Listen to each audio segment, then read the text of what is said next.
tous et bienvenue dans ce tout nouveau numéro de Rencontre du deuxième type. Je suis toujours Jules. Et je suis toujours Nico. Aujourd'hui, on se retrouve pour de la BD. J'ai cru que t'allais dire pour de la merde. Non. On ne commence pas comme ça, Non. quand même les vidéos, voyons On finira peut-être. On finira. Donc un scénario de Mathieu Mariol. Fabio Piacentini au dessin. Au dessin. Est-ce Oh. qu'on peut appeler ça des Oh dessins? non, tu peux pas dire Si, ça. parce que vous allez C'est comprendre pas pourquoi possible. je dis ça tout à l'heure. Alors, c'est aux humanoïdes associés. Et les humanoïdes associés m'ont habitué à beaucoup mieux que ça. Alors, donc, oh, putain, la vache. Tu te rends compte comment ça commence? Bah, de toute façon, on annonce la couleur. Hein, Il s'agit de la BD Le Dernier secret d'Hitler. Ah oui, comme Et- s'il en avait encore dans l'escarcelle, les petits bonhommes. Et comment Le gars, il est mort depuis 70 piges et hein? Bon. Comment dire? Alors comment? Pourquoi? Pourquoi? Alors, je vais vous le dire. Moi, dès qu'il y a Hitler, tout de suite, ça me... Non, effectivement, Non, donc bon. Nico est prof d'histoire et a une... Bah, j'aime beaucoup cette période de l'histoire qui, à chaque fois, je le dis, elle est fascinante, elle est foisonnante. On déterre des secrets tous les ans. Mais parce que on apprend des nouvelles il choses. s'est passé mais tellement de trucs, Et de oui. trucs crades. Et puis, horribles. oui, et puis, encore une fois, ce qu'on dit souvent, c'est que là, cette période de l'histoire, plus que toute autre période de l'histoire, a montré ce que l'âme humaine était capable de faire De pire. de pire, de plus odieux, de plus... Enfin, j'ai même plus d'adjectifs pour pouvoir le qualifier, et vous avez tous compris. Elle est super intéressante parce que justement, c'est cathartique, quoi. Alors, j'irais même plus loin, c'est-à-dire de pire et de meilleur. Et de meilleur aussi. Oui, c'est vrai. C'est-à-dire que... Elle a révélé aussi des relations, sans parler du nazisme, Non. sans parler de l'autre tout côté, ça, justement. c'est effectivement, de toute façon, en temps de guerre, et une guerre qui n'est pas à la même époque que la nôtre, même si on va pas commencer à comparer. et Elle à a quand savoir même eu le qui- mérite, cette guerre, de faire en sorte que les pays européens veuillent la paix éternelle, et c'est la raison de l'existence de l'Union européenne, par exemple. Par exemple. Et ce que je veux dire, c'est que Une des raisons ce que je veux dire, d'existence. c'est que dans toutes les guerres, il y a effectivement le côté fascinant de l'homme qui est capable des pires horreurs, mais il y a aussi et c'est ce qui va aussi nous donner du grain à moudre dans cette BD. C'est aussi dans tout ce qu'il a de plus noble, Ouais, dans le c'est sens du admirable. sacrifice, Ouais, ouais, ouais. dans le fait de prendre des risques pour Ouais, puis sauver les plus faibles. tout ça. Enfin, il y a quand même une lueur d'espoir dans toute cette merde. Tu vois ce que je veux dire? Ouais, bien sûr. Et Bien sûr. voilà. Là, en l'occurrence, moi, quand je lis Le Dernier Secret d'Hitler, on en a déjà parlé, pour aimer beaucoup ce côté-là, dans notamment Hellboy, Ouais. avec des trucs un peu cachés, des trucs un peu de sorcellerie, à cette époque, clairement fantasmé, ou pas d'ailleurs, puisqu'il est avéré, et tu m'arrêtes si je me trompe, mais qui avait vraiment des gens à cette époque-là qui étaient intéressés par tout ce qui est occulte et compagnie. quand même. C'est-à-dire qu'on en avait déjà parlé, il me semble, je sais plus sur quel titre, ou alors quand on a parlé d'Indiana Jones, mais avec l'âge perdu, il y avait un département, alors je sais pas comment il l'appelait, ministère, secrétariat d'État ou je sais pas quoi, mais il y avait un département politique dans le Reich qui était dédié aux sciences occultes et à la recherche de tous ces artefacts mythologiques de toutes les religions. En l'occurrence, par exemple, l'Arche d'Alliance, clairement, les nazis l'ont recherché. Vraiment. Parce que Hitler, il croyait vraiment à la vie éternelle. Hitler, contrairement à ce qu'on a pu croire, il n'a pas voulu annihiler la religion. Il a voulu annihiler l'emprise qu'avait la religion sur la population et sur l'État, en créant une autre. Et il a voulu créer une mythologie nazie. Il y a une mythologie nazie qui existe, qui a été inventée de toutes pièces par les scientifiques et les politiques nazis. Et ce côté science occulte et recherche d'une mythologie, elle découle de là, quoi. Et là, quand on lit effectivement le titre, Le Dernier Secret d'Hitler, on se dit C'est-à-dire que dis donc, en fait, qu'est-ce qui se passe il y a toute une partie qui n'est pas fantastique, Qu'est-ce qu'on a retrouvé dans le bunker qui a vraiment Pardon. existé, et comme tu le dis, qui est vraiment là-dessus. et avéré, quoi, je veux dire. Mais il y a aussi tout ce qui nous a pu être fantasmé par la pop culture. Je parlais d'Indiana Jones, c'est un très bon exemple. Je parlais d'Hellboy, mais il y a eu moult œuvres de pop culture qui découlent de ça, en fait. Et ne serait-ce que, et prenons juste cet exemple-là, Indiana Jones, pardon, c'est clairement ça. Et pour le coup, moi, quand je lis Le Dernier Secret d'Hitler, je pense clairement à être embarqué dans un Indiana Jones. Pareil, nous aussi. Implicitement, je pense vraiment être embarqué dans une histoire de complot, d'un truc que je savais pas. Alors, effectivement, je le savais pas, c'est vrai, mais d'un truc palpitant. Oui, alors moi d'un truc vraiment chapeau, fouet, nazi, tirage. Carrément. Tu vois, et pas du tout. C'est le pétard le plus mouillé que j'ai chopé. Alors, ce qu'il faut se rappeler, c'est que cette BD, elle est tirée de faits réels. C'est ça. C'est sur un fait historique. C'est presque le seul. Ouais, c'est le seul point positif qui fait que la BD en devient intéressante. Avec les personnages principaux qui ont réellement existé. Et les personnages secondaires qui sont des personnages romanesques et qui sont pas forcément bien écrits, mais ça on en reparlera tout à l'heure quand on va parler plus précisément dans la bande dessinée. Personnellement, je suis partagé parce que je trouve qu'au niveau du dessin, et je te trouvais très sévère. Bah non, mais en fait moi je vais dire tout de suite le dessin. Laisse-moi finir. Oui, vas-y. Je le trouvais très chouette. Alors moi, j'ai aucun problème avec le dessin. Le dessin en lui-même, si on enlève les personnages. Le dessin, les décors, les paysages, les moyens de transport, tout ça sont super bien dessinés, c'est beau, ça envoie du lourd, les avions, les bateaux, les sous-marins, mais... Le problème, je te coupe tout de suite, mais par rapport au décor, c'est-à-dire que franchement, 50% du temps, on est dans deux sous-marins. Oui, c'est ça. Donc, mais ne peut pas non plus s'exprimer. Le peu de fois où on voit des montagnes au loin, où on voit l'océan, où on voit des bâtiments, etc., c'est beau, je trouve. Le gros hic... et là, je ne parle pas de croate dont le nom finit en hic. Les dessins, moi j'ai eu l'impression que parfois, on avait des captures d'écran de jeux vidéo avec les personnages, avec les êtres humains. Non, mais je pense que c'est très numérique. Et je pense que les personnages sont numériques et que derrière, on a aussi... j'ai l'impression qu'on a un mélange. Mais je trouve que les dessins, les personnages, le visage des personnages, il est statique. On ne perçoit pas les émotions au moment où ils disent des choses qui sont plus ou moins graves ou pas. Il n'y a pas d'émotion, ou alors c'est mal décrit. Alors au niveau du dessin, voilà, là où moi je dirais, quand je disais tout à l'heure que voilà, il a fait de la merde, non, parce qu'il fait quand même des dessins, le gars. Moi je fais des bonhommes bâtons quand je dessine, hein, je ne peux pas déconner. Mais en tant que lecteur, j'ai été perturbé. Alors on s'y habitue, hein. Au fur et à mesure, forcément, puisque ça revient tout le temps, donc on s'y habitue. Hein. Puis on n'a pas trop d'autres choix si on veut finir la BD que de s'y habituer. Et je trouve que les personnages sont mal dessinés, sont pas bien proportionnés, qu'il n'y a pas d'émotion qui se dégage de leur visage, même de leur posture physique, qu'il n'y a pas de mouvement. C'est très statique. Je dirais pas forcément ça, mais je trouve qu'il y a des moments où en fait il y a des problèmes. Effectivement, je suis assez d'accord de proportion au niveau du visage. Ouais. T'as l'impression que ça a été, en tout cas que le cadre a été comme si c'était filmé, bien sûr, hein, mais le cadre est avec un grand angle. C'est ça. T'as le nez qui est un peu plus gros ou les lignes de visage qui sont un peu. Et moi, je serais pas. Oui, vas-y, pardon. Et du coup, le pitch. Qu'est-ce que ça veut dire? On finit sur le dessin. On finit sur le dessin. Moi, voilà, moi, au niveau du dessin, je serais pas aussi hard que toi. C'est juste les personnages, moi, qui m'ont... Les êtres humains. Tout le reste, je trouve que c'est hyper bien dessiné. C'est fidèle dans le sous-marin. Tu disais que la plupart des scènes se passent en huis clos dans un sous-marin. Mais je trouve que c'est quand même beau dans le sous-marin. T'as vraiment des détails qui sont intéressants. Les couleurs choisies aussi sont pas anodines et très réalistes.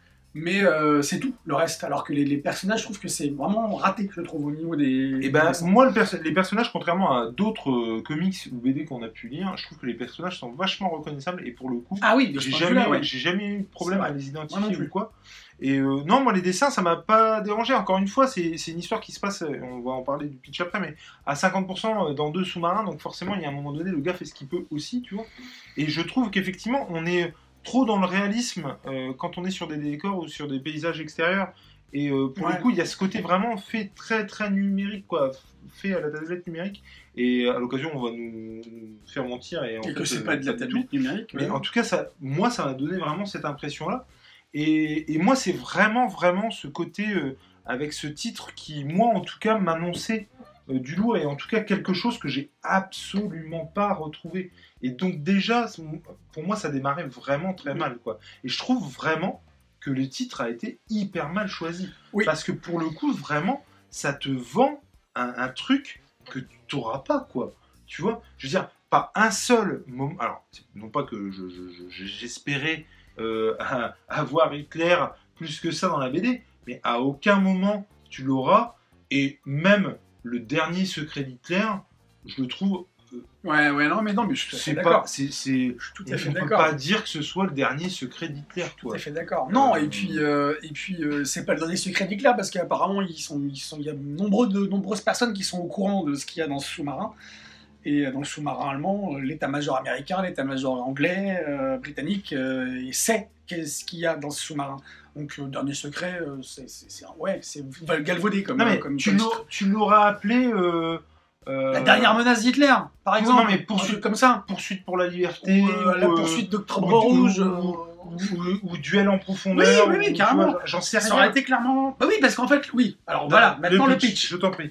Mais le pitch, nous sommes donc à la fin de la Seconde Guerre mondiale, nous sommes en décembre 44 ou 45. On est en 44. 44, donc le débarquement en Normandie a eu lieu, les Alliés sont en train de progresser en Allemagne. Je te coupe tout de suite et je suis désolé, mais ça par exemple, j'ai trouvé ça très cool.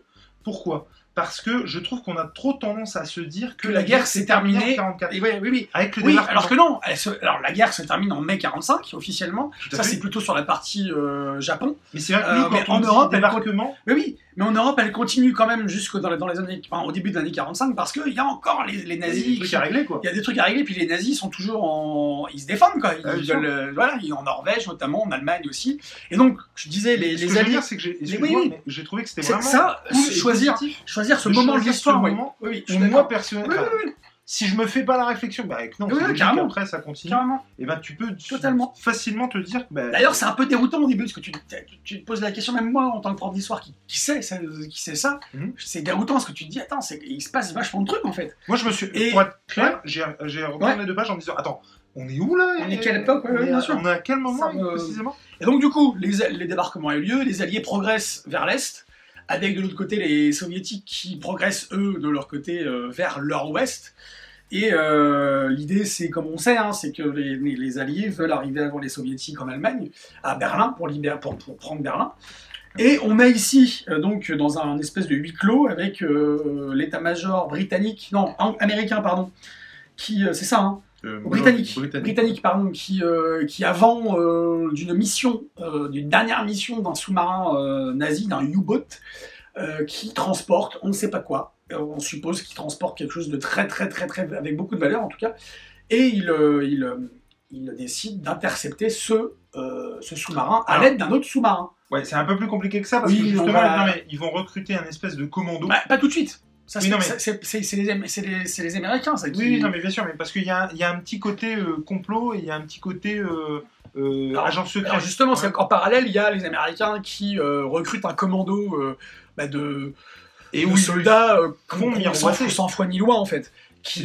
Voilà, c'est des mercenaires. Et ils leur font miroiter qu'il y a plusieurs tonnes d'or dans ce sous-marin, et que, en fait, c'est les nazis qui veulent fuir en Argentine et qui emportent des tonnes d'or pour se la couler douce en Argentine. Et ce commando se dit, on va pas laisser les nazis se la couler douce en Argentine, et puis en plus, si on a l'occasion de se faire des couilles en or, parce qu'en fait, eux, ils vont se dire, non, nous, on va intercepter le sous-marin, et on va prendre tout l'or, et on va se barrer avec tout l'or. Donc voilà, le pitch de départ, il est là. Et donc on a des personnages qui sont effectivement sans foi ni loi. C'est ça. Il y en a d'autres, qui sont très, avec des principes, c'est ça, dans la noblesse, tout ça. Donc on a un peu des stéréotypes. On a l'archétype des personnages qu'on trouve dans les récits d'aventure ou récits d'espionnage ou de voilà. Et donc en gros tout le truc ça va être une course et surtout un duel entre ces deux sous-marins. Et en fait, comme on disait tout à l'heure que c'était tiré d'une histoire vraie, parce qu'en fait ce sous-marin allemand qui est issu des dernières technologies marines, sous-marines mondiales, et un sous-marin qui est hyper rapide, qui est réputé imprenable, et comme il est précisé dans la BD, en fait, les batailles de sous-marins, ça n'a jamais existé. En fait, les sous-marins ne se sont pas torpillés les uns les autres. Un sous-marin a fait peur torpiller une cible au-dessus de l'eau ou une cible en dehors de l'eau. Et là, le jeu, c'est que... Excuse-moi, un sous-marin soit en sortie, ouais, soit un bateau, soit un bateau qui peut être qui torpille dans l'eau. Voilà, jamais jamais un sous-marin qui se battent immergé. Il n'y a pas de visibilité, il n'y a voilà. pas de hublot pour voir où ils vont, machin, et puis même, c'est pas... Voilà.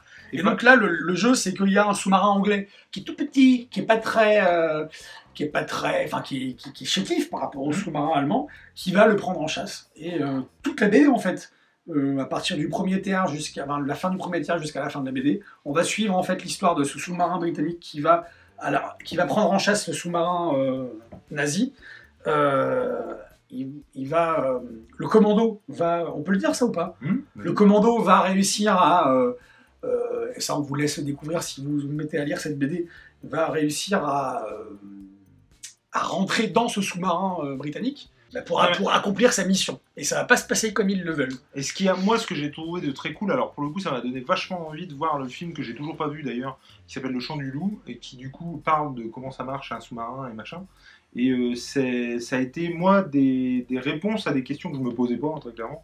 Mais par exemple, effectivement, qu'on peut pas se tirer dessus dans la flotte. Je savais pas, je me suis jamais posé la question. De la même manière que quand je ne savais pas qu'ils avaient une expertise au niveau de l'ouïe qui était aussi développée. Ouais, c'est ouf ça. C'est-à-dire que en fait, ils écoutent vraiment les sons dans l'eau, ils arrivent à les distinguer. Ouais. De telle torpille ou de telle mécanique, de tel moteur, de tel...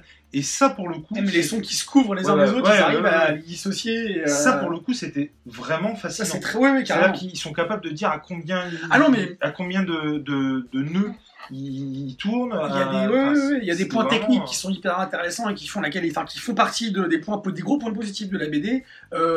Ces points techniques, il y a aussi les faits historiques qui sont les gros points positifs, comme on l'a dit, de la BD. Et puis, c'est de ce point de vue-là, on est en immersion. C'est le cas de le dire parce qu'on est dans les sous-marins. On est clairement en immersion et moi je me suis pas ennuyé, je vais dire. C'est pas une BD avec laquelle je me suis ennuyé. Mais je m'attendais, comme on l'a dit tout à l'heure en début de vidéo, je m'attendais pas du tout à cette histoire, à ce genre de... par rapport au titre, tout simplement. Et puis... En fait, c'est pas du tout une BD qui se relie. Ah non, pas du tout, non. Non, mais c'est vrai, et c'est typiquement le genre de... C'est pas du tout péjoratif, hein, je veux dire, c'est dans l'absolu. C'est-à-dire que moi, je suis très content de l'avoir lu parce que j'ai appris des trucs, et notamment bien sûr, moi aussi, par le fait de comment... Je regrette pas de l'avoir lu, hein. Comment, déjà, ce fait historique, je suis sûr. très content de le connaître. Je suis très content de savoir comment ça se passe à l'intérieur d'un sous-marin et comment, effectivement, on peut décrypter tel ou tel son. Donc, il y a vraiment des côtés positifs. Pour autant, effectivement, c'est typiquement le genre de truc où vous allez aller sur une base militaire, visiter un sous-marin, et il y a une boutique souvenir avec des BD, et où vous trouverez cette BD, qui s'appelle Le Secret d'Hitler. Ouais, et en fait, le gros problème, encore une fois, pour moi, c'est vraiment... Je pense que j'aurais pas été aussi déçu si on m'avait pas vendu, on m'a survendu en fait par le titre ce que j'allais pouvoir trouver ou pas trouver dans la BD. Ah oui, moi je m'attendais, comme on l'a dit tout à l'heure, je m'attendais à voir un truc un peu ésotérique, mythologique, historique dans le sens où on traverse des déserts, on traverse des forêts, des machins.